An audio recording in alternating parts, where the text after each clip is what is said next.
Assalamualaikum warahmatullahi wabarakatuh, kawan-kawan dan teman-teman sekalian yang saya hormati. Kita akan memulai sebuah seri tentang jelajah pustaka.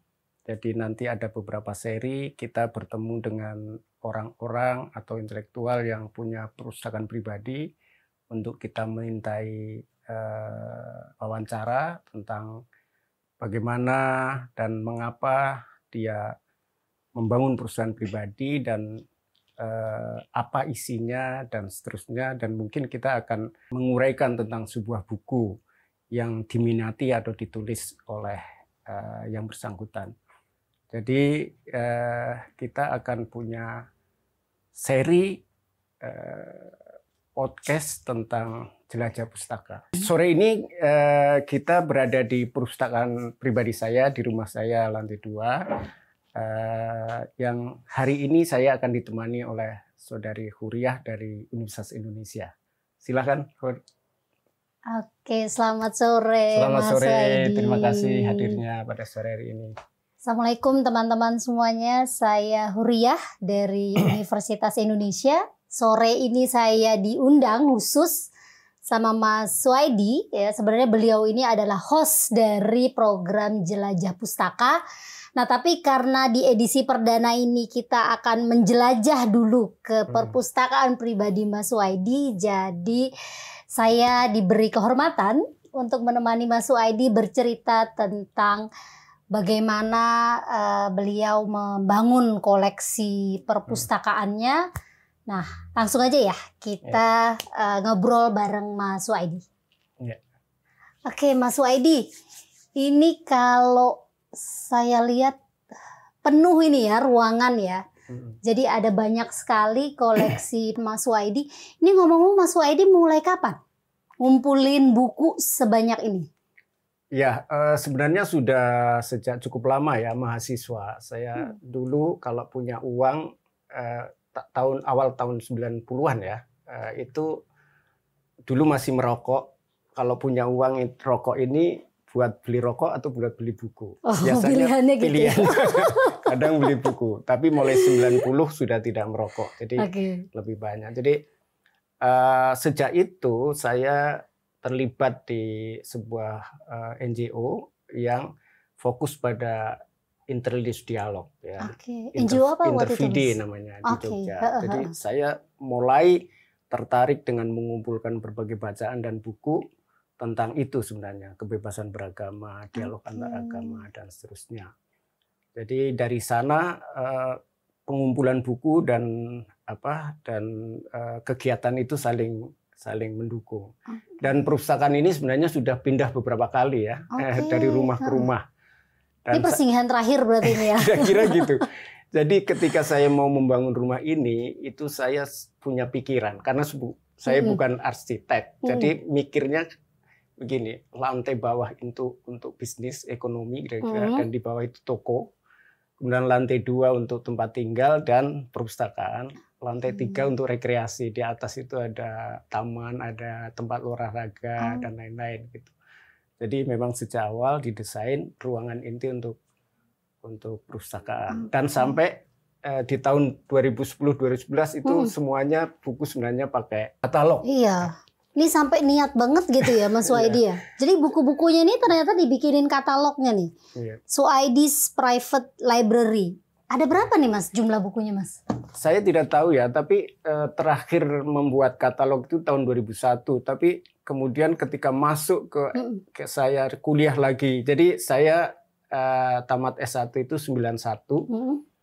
Kuliah S2 itu 2011 atau 2012, kemudian S3. Setelah kuliah itu malah berantakan. Maksudnya tidak lagi mengikuti ini. Jadi tambahan buku itu banyak sekali, jadi tidak tapi ini bisa diakses di internet ya, katalog ini. Yang sudah ada katalognya ya Mas ya? Jadi swidilibrary.net. Hanya tidak semua terkatalog karena tambahan itu. Berarti bisa diakses, bisa dipinjam? Motokopi atau datang baca boleh, tapi dipinjam tahu sendiri kan, tidak. Kalau orang yang mengembalikan buku pinjaman itu bodoh. Katanya yang meminjamkan buku itu bodoh. Lebih bodoh lagi mengembalikan buku pinjaman. Padahal aku baru niat mau pinjam bukunya Mas Waidi.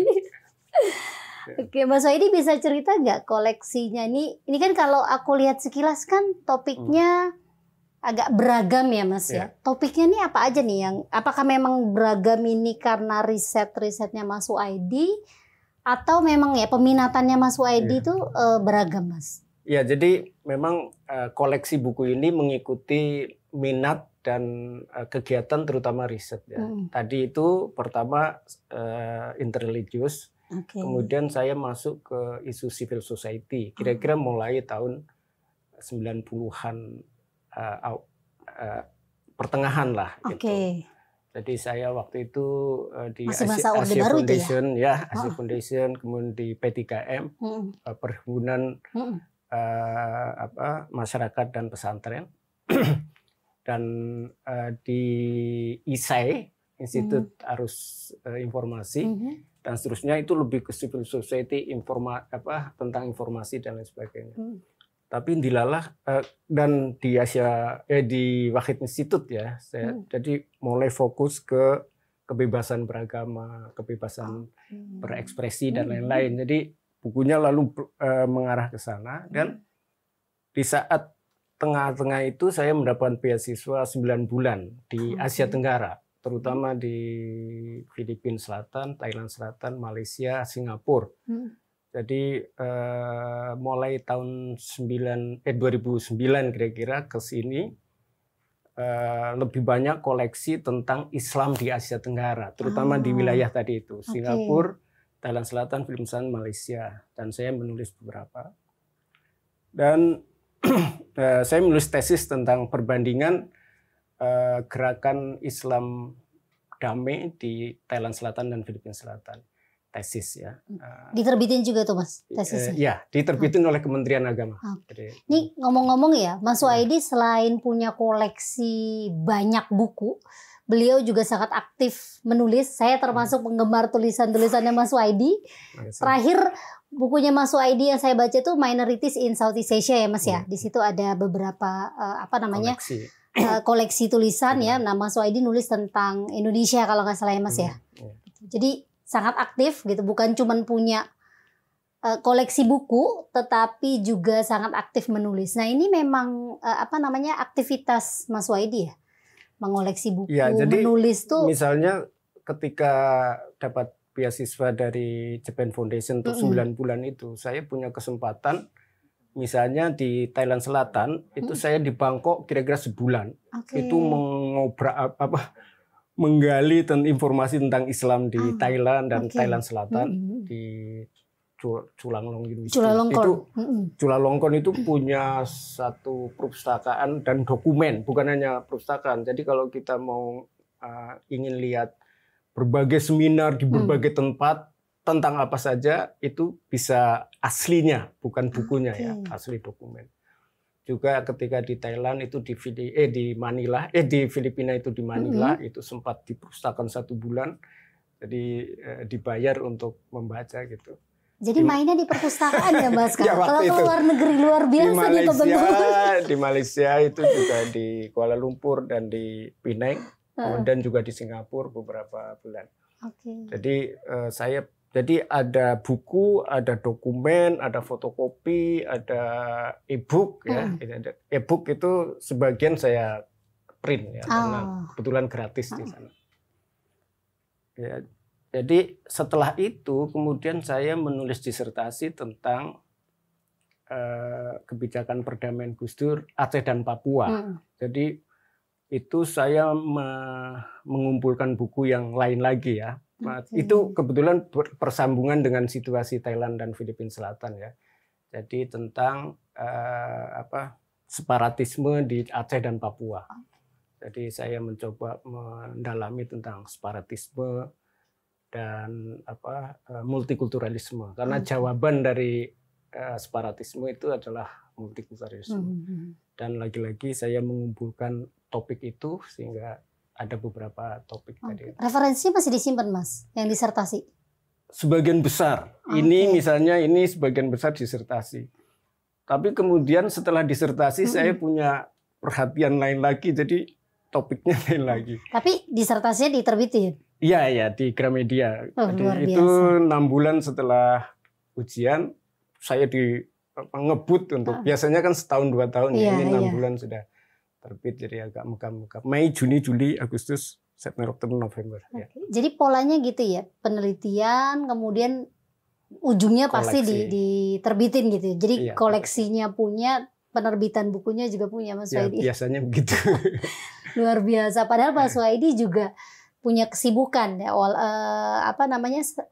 Beliau sebelumnya adalah komisioner ombudsman ya, walaupun baru kemarin selesai ya, baru Februari. selesai Ya. Februari kemarin gitu. Nah, saya penasaran Mas, waktu jadi ombudsman nih kan pasti sibuk ya jadi Ya. komisioner. Itu masih sempat nulis nggak Mas? Hampir setiap bulan, kalau nggak di media ya tulisan panjang, misalnya di chapter buku gitu. Hampir ya tidak sebulan, mungkin 2 bulan, tapi cukup banyak.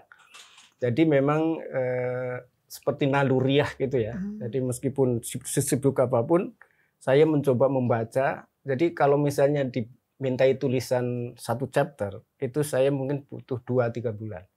1 bulan untuk mengeksplorasi, membaca, 1 bulan untuk merumuskan ide gitu, dan biasanya bisa terbit gitu. Waktu saya di lapangan jadi 9 bulan di 3 tempat, itu saya menerbitkan di 3 jurnal, yang 2 diantaranya Scopus. Oh, wow. Jadi tentang Thailand Selatan, tentang Filipina Selatan itu di Scopus. Kemudian yang ketiga di Filipina itu di bawah Scopus, saya lupa namanya. Di dalam tahun yang sama tuh Mas? Iya, tahun sama. Jadi begitu keluar dari lapangan, itu sebenarnya sudah jadi, tinggal finishing. 10 hari kemudian saya kirim ke jurnal, dan biasanya 6 bulan itu sudah terbit. Maka kalau dilihat di Garuda itu, Garuda ya, yang dikti itu, Sinta dan Garuda itu. Oh, aku malah baru tahu.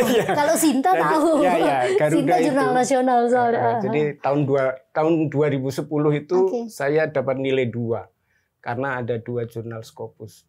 Oh, kayak H-index itu ya Mas ya? Oke, menarik. Nah ini Mas Suwaidi memang biasa kalau kerja gitu ya? Maksudnya ini apakah memang hanya jadi perpustakaan tapi juga ruang kerja buat Mas Suwaidi nggak sih kalau di sini? Ruang kerja juga, tapi tidak selalu di sini. Kadang buku dibawa ke bawah, ke ruang makan, ke ruang tamu, ke kamar gitu. Jadi kadang-kadang berantakan. Tapi kemudian dikumpulkan lagi, berantakan lagi, kumpulkan lagi. Tapi sehari-hari biasanya nulis di sini Mas? Kalau lagi di rumah? Oh, nggak selalu juga? Oke. Ini luar biasa ya. Bahkan teman-teman ya di perpustakaannya Mas Suwaidi nih, ada meja juga gitu ya, meja tamu. Jadi saya datang udah disuguhi macam-macam sama Mas Suwaidi. Ini memang meja bisa buat meja kerja, meja tamu juga ya Mas? Iya, kadang-kadang kalau tamunya banyak bisa ditambahin juga. Ya Mas Suwaidi, ini kan menarik ya kalau melihat kondisi hari ini gitu ya. Biasanya kan orang udah jarang nih Mas yang ngoleksi buku. Ya, apalagi sekarang udah eranya e-book. Jadi banyak yang bacanya tuh via e-book. Atau kalau kita ngelihat sekarang ya, anak-anak muda aja gitu ya, paling banyak ngandelin sekarang tuh internet. Ya rujukannya tuh media sosial. Kadang orang untuk bicara sesuatu gitu ya, rujukannya itu adalah media sosial, status gitu ya, cool tweet gitu. Nah, akhirnya kayak siapapun bisa jadi tiba-tiba jadi ahli gitu Mas. Tiba-tiba bisa ngomong politik, ngomong soal Islam, ngomong soal apapun lah gitu. Nah, ini Mas Suwaidi gimana nih Mas Suwaidi? Jadi kenapa sih Mas Suwaidi merasa masih perlu gitu ya ngoleksi buku sampai segini banyaknya gitu?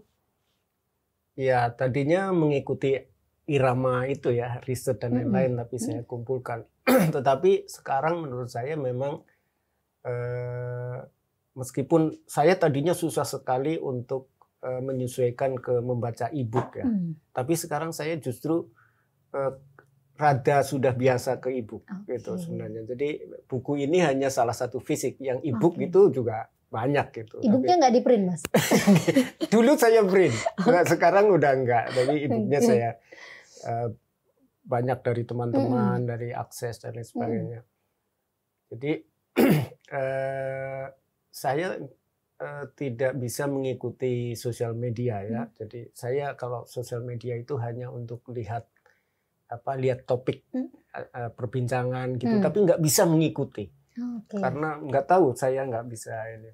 Tapi hasil-hasil karya saya sebagian saya upload di sosial media hanya untuk kontribusi. Siapa tahu ada yang membaca, ada yang tak. Karena jarang sekali saya bikin status yang ini ya, yang continue gitu, yang saling bersambungan gitu. Jadi kalau bikin status ya ini aja ketemunya apa yang lagi berkembang. Tetapi kalau menulis dan meriset itu agak terprogram gitu. Jadi hampir setiap bulan atau maksimal 2 bulan saya biasanya mengeluarkan hasil dari bacaan tertentu gitu, dalam yang cukup panjang. Ada yang untuk chapter, ada yang untuk diskusi, ada yang untuk kuliah umum misalnya. Yang kalau kuliah umum kan bisa di floor gitu. Kalau yang chapter kan harus nunggu buku terbit. Kalau jurnal nunggu jurnal terbit. Jadi yang selain chapter buku dan jurnal, saya coba share di sosial media. Berarti sosial media juga Mas Waidi pakai buat nge-share gitu ya, Mas ya? Jadi, saya nggak tahu ada yang baca apa enggak, tapi saya nggak peduli. Niatnya untuk share. Tapi justru kan Mas, kalau kita ngelihat sekarang gitu ya, apalagi kan di tengah istilahnya ya, sosial media kita tuh kan banyak banget informasi, ya terlalu banyak informasi gitu. Justru mencari informasi yang sahih gitu ya, yang berdasarkan hasil kajian itu kan jarang gitu. Nah, kalau Mas Waidi biasanya nge-share tuh kayak gimana, Mas? Apakah memang di-share dalam bentuk status gitu ya, nulis gitu, atau ya memang link? Ya, kadang gini, misalnya setelah saya diskusi bikin makalah itu kadang-kadang saya upload di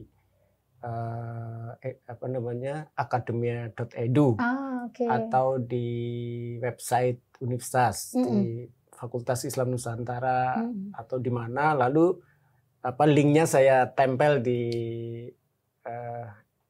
Twitter atau di Facebook atau di Instagram kalau perlu gitu. Jadi ya tujuannya itu untuk berkontribusi lalu lintas yang sangat pendek di sosial media itu. Coba ada nggak yang siapa tahu memberikan informasi bandingan tadi itu ya. Pernah nggak sih Mas ngalamin kan tadi Mas Waidi kan cerita hampir selalu ya hasil-hasil risetnya Mas Waidi itu dipublikasikan gitu ya, baik itu dalam bentuk jurnal, buku atau chapter. Ketika Mas Waidi nih misalnya nulis gitu ya di sosial media gitu soal gagasan, pernah nggak nemu gitu komen-komen yang kemudian menuduh gitu ya, misalnya atau meragukan gitu kapasitas atau ekspertisnya Mas Waidi? Karena sekarang kan kayaknya mudah banget kan orang gitu ya, karena semua orang merasa ahli di media sosial. Pernah ngalamin nggak, Mas? Kalau soal konten iya, tapi soal kapasitas belum pernah ya. Tapi soal konten berbeda pendapat itu biasa. Dari yang sangat Islam ya, konservatif kanan sampai yang sangat liberal. Jadi banyak juga saya dikritik oleh orang yang saya anggap sebagai liberal gitu ya, katakanlah begitu. Jadi saya memang akhir-akhir ini ya lebih banyak ya mungkin 3 tahun terakhir saya kritis sekali terhadap sekularisme dan modernisme. Meskipun kapasitas saya mungkin tidak sejauh filsafat ya, tapi lebih ke politik gitu. Jadi dari kalangan sekuler banyak juga yang mengkritik saya gitu. Kan ada orang yang sekuler konservatif radikal gitu ya, sama dengan yang agama konservatif radikal kan ada. Jadi ya itu biasa aja, bahwa dia merespon negatif atau tidak sependapat itu berarti dia baca gitu aja bagi saya.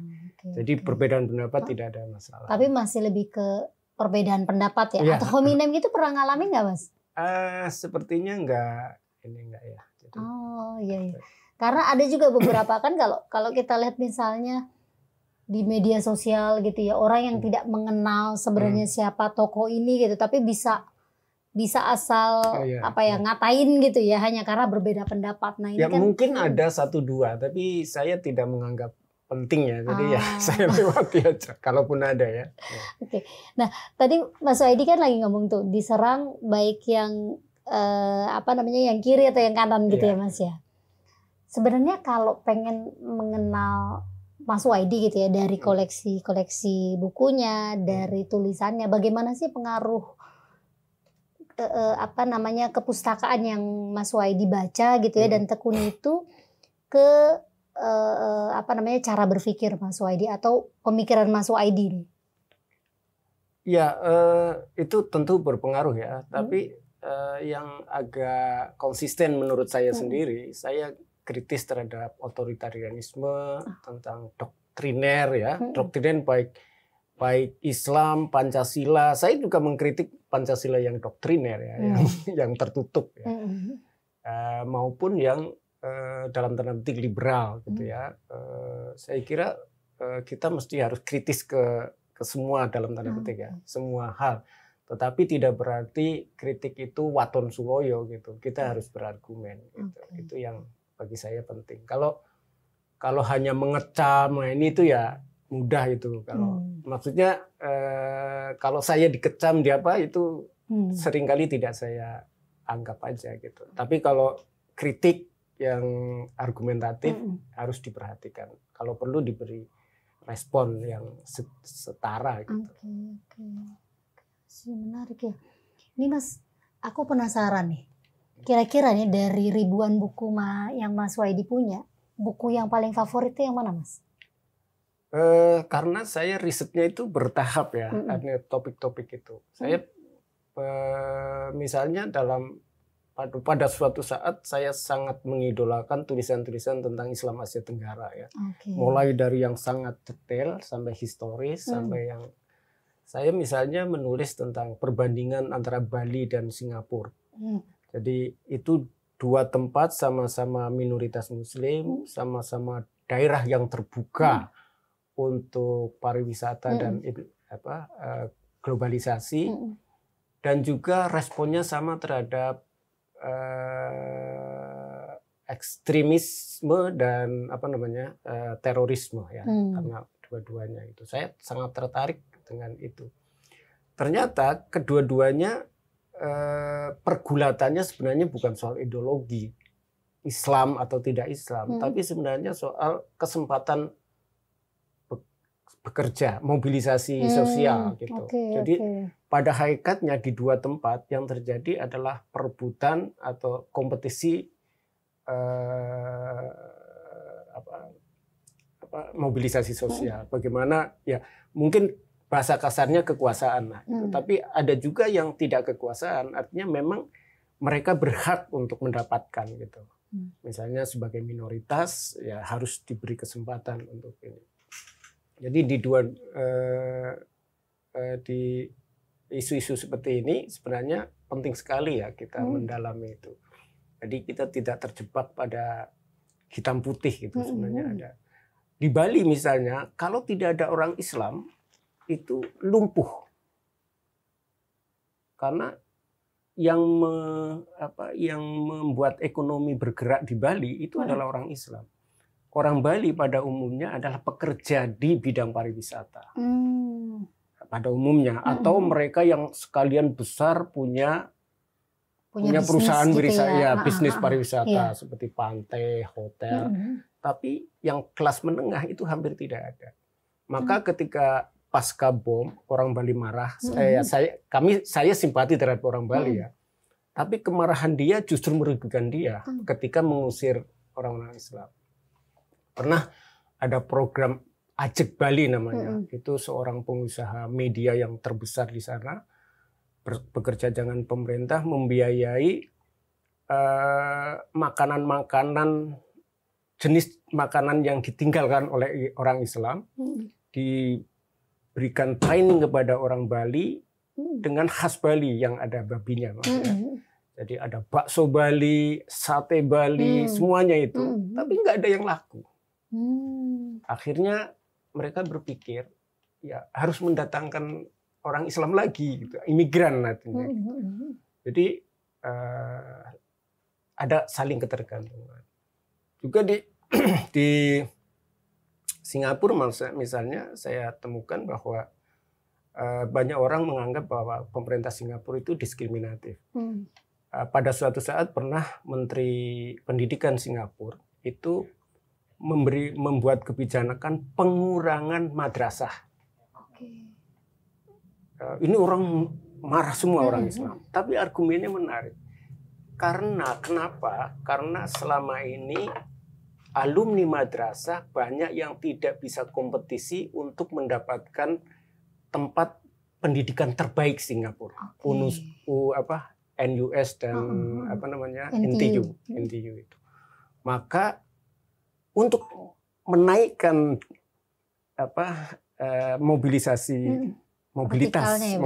orang Islam, maka madrasah itu dikurangi supaya mereka bisa masuk ke sekolah umum dan bisa mendapatkan kesempatan untuk karena kompetisinya kan bebas, jadi nggak bisa afirmasi orang Islam memasukkan ke NUS itu nggak bisa. Harus mulai dari sini, misalnya. Jadi ada hal yang menarik sebenarnya. Jadi strugglingnya orang Islam di Singapura itu adalah soal kesempatan kerja, Jadi sebenarnya bukan ideologi Islam misalnya. Gitu. Nah itu yang mungkin pengalaman seperti itu yang.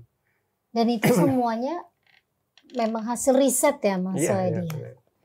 Nah teman-teman kelihatan ya bedanya antara orang ya yang berpendapat karena memang membaca, melakukan riset dan mempublikasikan riset gitu ya, dengan opini-opini yang ya seringkali kita lihat di media sosial ya, Mas Suhaidi, ketika siapapun bisa bicara tentang apapun gitu ya, dengan modal googling sebentar gitu. Nah, Mas Suhaidi balik lagi ke koleksi perpustakaan Mas Suhaidi ini. Ini kan bukunya banyak ya, walaupun tadi Mas Suhaidi bilang sekarang ini koleksinya tidak sesistematis sebelumnya gitu ya. Ini ngerawatnya gimana Mas Suhaidi? Buku-bukunya nih, semuanya masih utuh? Ya, terjaga? Saya berusaha rak itu saya bikin sebenarnya rupa ya, dengan besi, kemudian dengan itu, dan AC full. Ya kadang-kadang dimatikin justru untuk menyeimbangkan, tapi pada dasarnya AC full 24 jam. Jadi memang untuk merawat itu. Ada beberapa buku yang rusak ketika saya bawa keluar, ketika menulis misalnya, ketika disertasi itu berantakan semua di rumah ini, sebagian nggak terawat sehingga dimakan rayap, itu ada beberapa. Tapi secara umum semuanya saya berusaha untuk merawat ini. Kalau orang khusus yang merawat ada Mas? Dulu pernah ada, tapi sekarang nggak, ya seperti ini aja. Sehingga sekarang udah nggak secara urutan itu, misalnya nomornya itu sekarang sudah tidak urut. Saya akan berusaha sebenarnya, ingin sekali mengurutkan kembali dan memberi, tapi belum sempat. Nah ini kalau kondisi kayak gini gampang nggak Mas? Masih gampang nggak nyari buku? Sekarang sebagian saya hafal. Waktu sebelumnya itu saya hafal di mana apa gitu. Kemudian dikasih katalog menjadi tidak hafal harus. Sekarang apa lagi kira-kira yang meskipun tidak semua yang saya butuhkan aja. Tapi masih harus melihat katalog kalau mau nyari buku atau kalau yang ada katalognya biasanya saya cari katalog.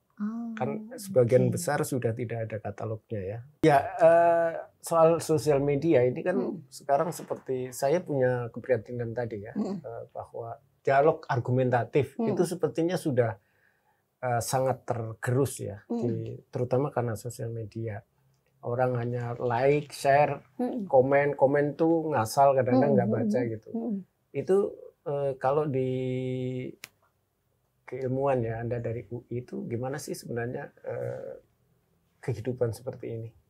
Iya, memang ini kalau aku ya, aku pernah pengalaman Mas pribadi, terus terang pengalaman pribadi ya 2 kali. 2 kali itu di serang buzzer. Dan ini ternyata ya hasil ngobrol aku sama teman-teman kolega gitu ya, yang bilang Ini makanya banyak yang pada nggak mau gitu menggunakan media sosial itu untuk menyampaikan opini expert gitu ya. Karena ya kita nggak merasa aman kalau di kampus kan misalnya forum diskusi ya. Forum diskusi kan kita bebas Mas ngomongnya. Tapi saya ingat betul misalnya waktu itu 2 kali itu kejadian Mas. Aku lagi nge-share soal Papua waktu itu ya, diplomasi Papua. Waktu itu kalau nggak salah ada salah satu diplomat muda gitulah. Yang poinnya sih sebenarnya di situ aku mau bilang bahwa perlu lebih arif gitu menanggapi kritikan yang datang dari representasi negara luar gitu ya. Walaupun memang tentu saja sebagai diplomat itu kan harus mempertahankan gitu ya. Tapi narasi yang dibangun dalam jawaban itu kan kritik gitu ya. Dan itu luar biasa kan komentar yang tadi aku bilang itu Mas, ad hominem gitu. Orang bahkan tidak mau repot-repot mencari tahu misalnya kenapa aku merasa bahwa aku punya kapasitas untuk ngomong kayak gitu ya. Walaupun misalnya gini di UI gitu ya, ngajar mata kuliahan di situ ngomong juga soal Papua. Atau waktu ngomongin soal kasus Omnibus Law waktu itu, wah itu kan luar biasa diserang buzzernya gitu ya. Dan ini yang bikin mungkin ya saya lihat beberapa teman akademisi gitu ya, atau mungkin aktivis masyarakat sipil sekalipun punya kekhawatiran gitu nulis sosial media. Padahal kan sosial media itu saya ngebayangin gitu ya, kalau isinya cuma orang-orang yang like, share, iya kan, yang penting like, share, influencer lah gitu. Jadi seolah-olah hanya influencer yang bisa ngomong, yang punya otoritas untuk ngomong sesuatu, dan itu seringkali didengar gitu Mas. Nah Mas Waidi tuh ingat nggak Mas waktu kasus Mbak Alisa Wahid? Iya kan, bayangin Mbak Alisa Wahid ya, yang orang yang mengenal beliau kan rekam jejaknya ketahuan lah gitu ya di isu-isu minoritas. Selalu tidak ngasal ya, meskipun itu sosial media. Ya. Tapi begitu satu kali dia berkomentar di tidak sesuai Twitter, dengan itu kan langsung diserang. Nah kondisi ini yang memprihatinkan gitu ya. Kalau aku sih ngelihatnya gitu ya Mas. Makanya mengenali orang itu ya bukan hanya dari statusnya gitu ya, tapi ya kayak gini ya. Misalnya saya mungkin sebelum mengenal Mas Waidi, baca buku Mas Waidi itu hanya tahu oh ya Mas Waidi ini beberapa kali ya menulis kajian gitu ya. Ada soal Islam, kemudian juga ada soal, waktu itu pernah nulis tentang relawan ya, agak macam-macam topiknya gitu ya Mas. Tapi begitu datang gitu ya ke rumah Mas Waidi, lihat perpustakaannya Mas Waidi, ya jadi kenal gitu. Maksudnya bagaimana kemudian cara berpikir, cara pandang Mas Waidi. Tapi itu apakah sebenarnya sosial media itu kayak ini ya, kayak kehidupan gosip warung kopi itu? Karena kalau warung kopi itu hanya terbatas siapa warung kopi itu, tapi sosial media begitu satu kali ngomong tersebar. Iya. Agak mirip mungkin ya. Dan saya pernah baca satu tulisan menarik Mas, tulisannya Merlina Lim. Mas Waidi pernah baca nggak? Yang dia ngomong soal freedom to hate. Itu menarik sekali dia baca. Waktu itu konteksnya kan Pilgub DKI ya. Jadi gimana bahayanya media sosial itu, dia menciptakan kantong kan.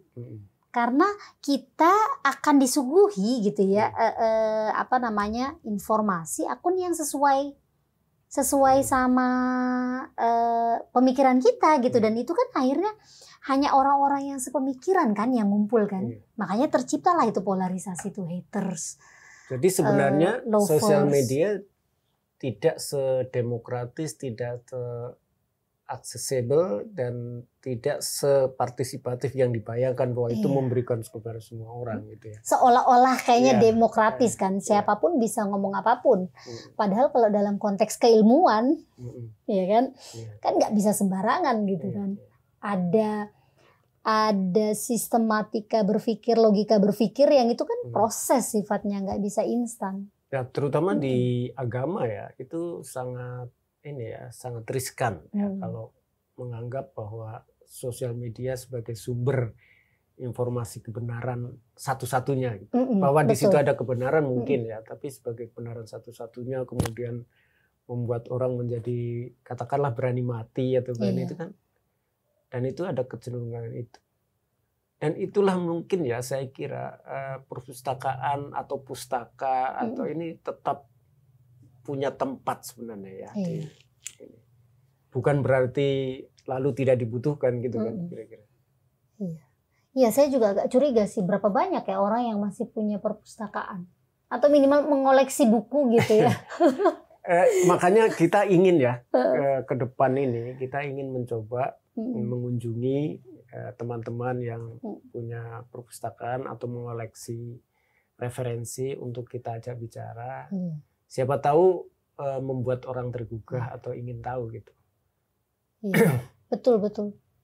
Nggak banyak mungkin ya sekarang ya. Berapa banyak sih Mas ya yang masih punya perpustakaan pribadi? Kalau dosen gitu mungkin punya ya, meskipun mungkin tidak secara khusus perpustakaan, mungkin punya koleksi lah paling tidak. Saya aja jadi dosen koleksi bukunya nggak sebanyak Mas Suaidi.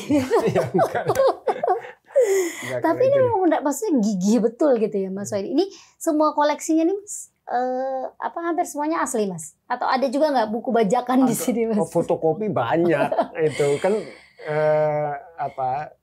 tidak bisa lain ya. Kalau satu buku harga 1 juta itu bagaimana kita bisa ini ya terpaksa berjuang mencari yang bisa difotokopi.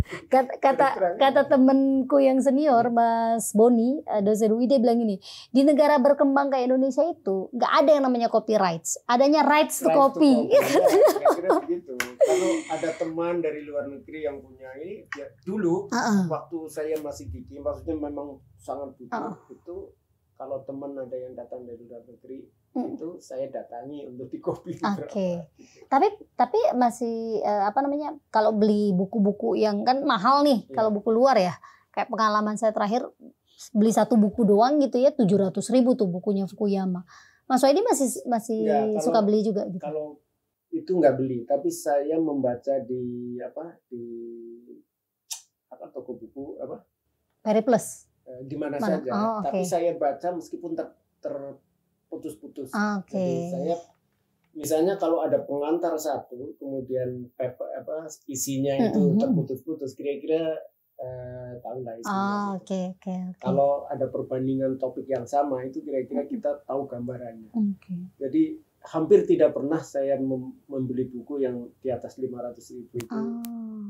Tapi mendapatkan kopi-kopi e-book dan sebagainya sangat sering dari teman. Nah ini kalau cerita, ini kan bukunya macam-macam nih Mas ya. Ada yang memang lokal, ada yang terbitan luar. Ini berburu bukunya nih, dulu gimana Mas kebiasaan Mas Suaidi berburu buku nih? Bisa cerita nggak? Ya itu, kalau ketika kadang-kadang beli juga ya, ketika ke luar negeri tertarik di bandara gitu. Ya, tapi ya tidak 1 juta ke atas, 500 ke bawah. Tapi kalau teman luar yang datang dari luar negeri, kemudian datang ke luar negeri, saya dulu agak sering ke luar negeri, sebelum di Ombudsman itu agak sering, setahun bisa 3 kali. Yang saya cita-cita dari rumah itu adalah mendatangi teman yang lagi sekolah, kemudian saya ajak ke perpustakaan untuk mengkopi buku. Biasanya kalau di perpustakaan universitas di luar negeri itu asal tidak dikopi semua, ditinggalin satu chapter itu secara teori boleh. Yang penting tidak dikopi 100%. Jadi mereka kan punya jatah dari universitas. Ini biasanya saya minta jatah itu. Jadi pulang tuh oleh-olehnya bawanya buku. Tapi sekarang kan nggak mungkin. Itu e-book sudah cukup. Dan saya sering juga e-book itu minta ke teman-teman di luar negeri yang lagi sekolah. Aksesnya. Tapi kadang-kadang mereka kan juga tidak bisa akses. Tapi memang problemnya masih. Sekarang juga kan beberapa udah ada yang terbuka ya. Saya tuh diajarin Mas sama mahasiswa. Jadi kan nggak pernah tahu ya. Jadi kenal Lipgen, kenal Sci-Hub, itu ya dari mahasiswa tuh. Gitu. Kayaknya andalannya mahasiswa kalau bikin makalah tuh pasti aksesnya itu. Saya juga dikasih sama teman-teman. Nah kalau buku-buku yang bahasa Indonesia nih Mas, ini memang rata-rata ini sendiri ya, maksud mencari sendiri ya? Ya kadang dikasih juga, dikirimi, kadang makanya ada double sudah beli dikirimi gitu kan. Oke. Jadi ada beberapa yang double. Dan ini yang double sebenarnya sudah saya cabutin satu-satu, saya kasihkan ke siapa gitu. Tadinya banyak sekali yang double. Oke. Dan kan banyak yang fotokopi itu juga kan. Tapi pernah ada nggak sih Mas buku yang ini kan kalau saya lihat kan ada, walaupun topiknya agak variatif ya, tapi kayaknya ada satu irisan gitu ya, yang Islam gitu ya banyak. Ada nggak misalnya topik yang benar-benar random gitu ya, yang bukunya tuh Mas Suaidi koleksi gitu? Karena memang hanya untuk kebutuhan pekerjaan aja, tapi tidak dibaca lagi habis itu, tidak disentuh lagi tuh. Ada beberapa buku yang saya beli memang untuk dikoleksi. Kadang bacanya itu, misalnya buku-buku lama ya, kayak Pram itu memang beli untuk koleksi. Semuanya saya beli, bacanya bertahap gitu. Kayak ini ya, ada, ini bukunya itu Pram ya. Pram juga udah berserakan ini, tadinya jadi satu. Ada beberapa ya buku tentang ini, buku analisa tentang tahun 20-an, 30-an, 40-an, 50-an. Itu kalau ketemu saya beli gitu. Kemudian saya koleksi, saya baca. Jadi tidak selalu sesuai dengan kebutuhan riset. Kadang-kadang buku yang potensial untuk langka.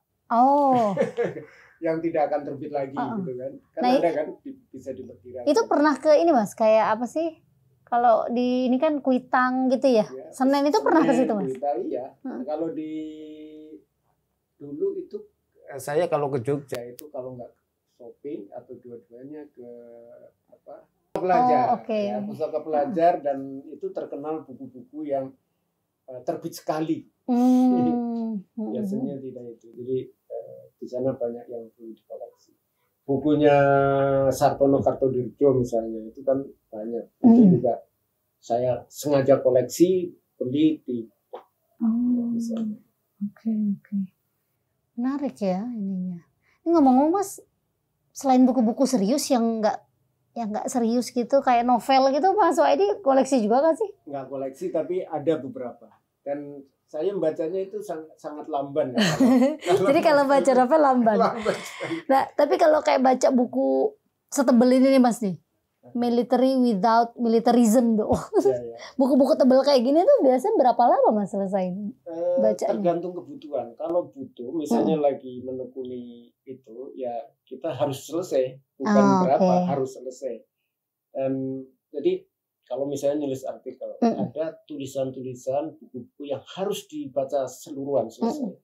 Ada yang cukup beberapa chapter. Jadi tidak selalu buku di lahap habis. Mungkin di topik yang lain buku ini yang harus dibaca selesai, yang ini justru Tapi polanya selalu begitu ya. Jadi baca dulu gitu, baru kemudian menulis. Gitu ya. Makanya tulisan saya yang terakhir yang sekarang lagi review tentang Nusantara Sintesis itu literaturnya itu hampir sama dengan disertasi. Jadi ada ratusan gitu, karena memang harus baca semua. Berapa lama tuh Mas proses nulis itu Mas? Selama COVID. Berarti nggak lama dong kalau gitu. Setahun nulis buku cepet itu Mas. Disertasi dulu berapa tuh? Bukan buku. Enggak. Artikel jurnal. Oke. Disertasi 4,5 tahun. Oke, ini artikel. Jadi selama COVID memang masih produktif nulis ya Mas? Ya ingin itu. Ya beberapa. Tapi tulisan yang serius tadi itu Nusantara Sintesis itu saya baca mulai ulasan tentang Kakawin Sutasoma, itu karangan Emputan Tular abad 14. Saya cuma pernah dengar namanya doang Mas. Baca mah nggak pernah. Ada buku yang pokok ya menjadi pusat analisis paper saya terakhir yang saya berusaha untuk bisa dibaca. Kakawin Sutasoma, kemudian Babat Tanah Jawi, Babat Diponegoro, dan bukunya Muhammad Yamin tentang BPUPK dan PPKI. bagi saya 4 buku ini ada persambungan dalam soal sintesis Nusantara. Jadi saya coba analisis. Ini Mas Waidi baca buku itu karena memang mau nulis soal Nusantara sintesis, atau memang Mas Waidi secara pribadi punya peminatan terhadap bacaan-bacaan sejarah gitu ya, Mas? Ini kan sebenarnya mungkin persoalan pribadi banyak ya, tapi tidak terekspos atau tidak ini. Tapi posisinya kan sangat penting ya sebenarnya. Dan tidak selalu orang punya perpustakaan yang besar gitu ya. Tapi melihat kecenderungan mahasiswa misalnya, bahkan S3 sekalipun, ada semacam kemalasan gitu ya. Dan terbangun semacam tradisi plagiasi, maaf gitu. Itu gimana sih sebenarnya kalau Anda di UI misalnya, atau di manalah tentang kehidupan mahasiswa secara intelektual? Emang kayaknya kalau aku ya, maksudnya pengalamanku belasan tahun lah ya mengajar. Makin lama kan kita makin hafal ya, cara mendeteksi, familiar lah gitu ya, mendeteksi plagiarisme. Karena ada kecenderungan, aku nggak tahu ya, ini terjadi di kampus lain atau tidak gitu. Ada kecenderungan mahasiswa itu kan ketika mengerjakan tugas itu kan memang last minute ya. Last minute di akhir-akhir. Nah, tapi saya sering cerita gini Mas, bedanya sama saya juga sering deadlineer kayak kalian, saya bilang gitu. Tapi bedanya saya dengan kalian itu adalah sebelum saya menulis, saya itu baca dulu gitu. Jadi proses bacanya tuh tadi itu ya panjang gitu. Bahkan juga misalnya saya masih punya kebiasaan tuh old school Mas. Saya baca, lalu saya selalu punya satu buku yang di situ saya tulis tuh. Ya baik idenya atau bahkan kayak kutipannya. Jadi ketika saya nulis saya akan tahu ini kutipan siapa, halaman berapa gitu. Nah, karena dicatat. Proses itu kan dilakukan gitu ya, baca baik itu artikel atau apa. Kadang-kadang pun juga ada sesi yang kayak saya ngetik khusus untuk kutipan-kutipan aja tuh. Kutipan gitu. Jadi begitu saya baru nulis 2 hari sebelum deadline, semua udah dari kepala gitu. Nah, gayanya mahasiswa tuh jarang yang begitu Mas. Jadi waktu itu kan saya pernah nanya kan, karena ada beberapa kali kasus plagiat tuh. Saya tanya gimana caranya, ya 2 malam sebelumnya baru ngerjain, itu ngeblank. Jadi dari ngeblank gitu. Dan akhirnya kan cara paling gampang itu adalah mereka ngumpulin artikel kan. Artikel di ya mungkin jurnal atau apalah segala macam. Pokoknya semua yang online. Jadi hampir semua kayaknya mahasiswa tuh kecenderungan umumnya kalau kerja tuh kan basisnya online. Jadi jarang banget yang pada punya buku. Gitu. Termasuk e-book ya. Harusnya kan cukup mudah ya. Kadang-kadang gini, justru koleksi e-booknya dia bisa banyak nih Mas. Ya, koleksi e-book tuh banyak di laptop, tapi ya nggak dibaca juga gitu. Karena kayaknya kalau saya pikir kebiasaan tradisi membaca itu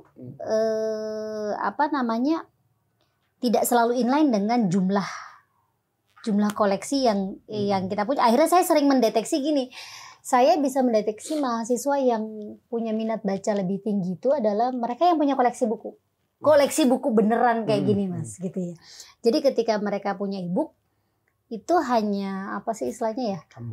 Tambahan gitu ya, atau ya ini metode baru, tapi pada dasarnya memang suka baca. Beda sama yang ya kalau buku biasa aja gitu ya, nggak punya sama sekali gitu, atau nggak pernah baca, nggak pernah main ke perpustakaan, punya e-book pun belum tentu dibaca juga biasanya tuh. Itu yang kejadian banyak di mahasiswa sekarang. Nggak tahu kenapa ya Mas ya kayak gitu ya. Iya, saya nggak tahu juga. Saya kan di Unusia gitu juga Mas. Saya kan bukan orang kampus ya. Saya di Unusia itu baru 2 tahun ini. Jadi aku sambil makan ya Mas. Ya, silakan.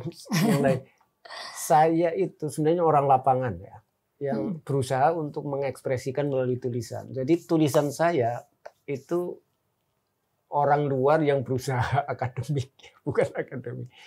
Padahal akademisi aja belum tentu rajin nulis. Ya. Jadi saya baru tahu kalau tulisan saya di Scopus itu baru 3 tahun terakhir. Ternyata tulisan saya di Scopus. Saya tahu bahwa saya punya ID Scopus itu dikasih oleh sebuah jurnal karena saya diminta menjadi international editor board. Jadi ini ya, saya kira-kira saya minta Anda ikut di dalam jurnal kami sebagai internasional editor book dengan ID Scopus ini gitu. Sebelumnya saya nggak tahu, fungsinya Scopus juga nggak tahu. Oh, jadi kalau ngirim tulisan ke jurnal internasional tuh nggak ngecek jurnalnya, nggak punya target apa-apa. Jadi jadi memang passion aja gitu Mas kalau ngirim. Mungkin itu karena saya membuat disertasi kan tidak punya target apa-apa juga. Jadi ingin menulis yang punya standar akademik kira-kira gitu. Jadi saya waktu itu belum bercita-cita jadi dosen. Saya diminta ngajar di S3 itu setelah selesai gitu, setelah doktor. Ya udah ngajar aja. Jadi waktu nulis itu nggak punya pikiran untuk menjadi dosen. Jarang nih Mas yang gini. Maksudnya satu ya, bukan dosen tapi kuliah sampai S3 aja itu kan jarang ya. Kecuali yang politisi yang banyak yang mau ngejar titel banyak tuh Mas kayak gitu di UI itu. Udah gitu rajin nulis yang bahkan melebihi akademisi lagi gitu. Ya, melebihi mungkin enggak. Produktivitasnya. Kalau dari segi kuantitas ya. Iya. Tapi memang tidak banyak ya. Saya orang yang menulis tentang Southeast Asia, Islam Southeast Asia, menurut saya sangat jarang. Saya ada teman satu di Jepang, di kota apa ya, itu saya paranin waktu saya di Kyoto University, saya pernah 6 bulan di sana. Itu ada teman yang nulis minoritas Islam di Asia Tenggara, dia datang kemana-mana, itu saya paranin sampai membayar mungkin 1 juta itu kendaraan pulang balik gitu. Saya ingin diskusi apa ininya gitu. Jadi jarang sekali yang menulis Islam Asia Tenggara dalam arti ini ya. Secara umum mungkin ada, tapi melihat ke dalam itu sangat jarang. Jadi saya sebenarnya ingin mengintrodusir lah. Maka di Profesor Okamoto di dalam endorsement buku saya yang Islam Minority and Identity in the South Asia, dia bilang itu semacam perintis gitu saya yang Islam Asia Tenggara ini. Jadi saya ingin kembali ke sana sebenarnya setelah sibuk di Ombudsman ini, mencoba melihat kembali tentang dinamika Islam Asia Tenggara, mungkin dimensi tertentu karena dimensinya kan luas, terutama tentang konflik dan rekonsiliasi. Karena sampai sekarang itu misalnya Rohingya, saya nulis Rohingya juga ya, tahun 2016 itu dimuat di Studia Islamika. Dan sampai itu jurnal internasional juga Mas. Iya, makanya Scopus itu Scopus juga. Saya hafal. Kalau dosen tuh biasanya hafal jurnal Scopus. Mana Scopus berapa gitu ya. Dan saya beberapa kali diminta review terhadap artikel-artikel tentang Rohingya di beberapa jurnal lah gitu. Saya dianggap expert tentang itu, padahal ya saya riset beneran, riset pustaka beneran. Kalau sudah punya publikasi jurnal internasional sudah bisa menyebut expert, Mas.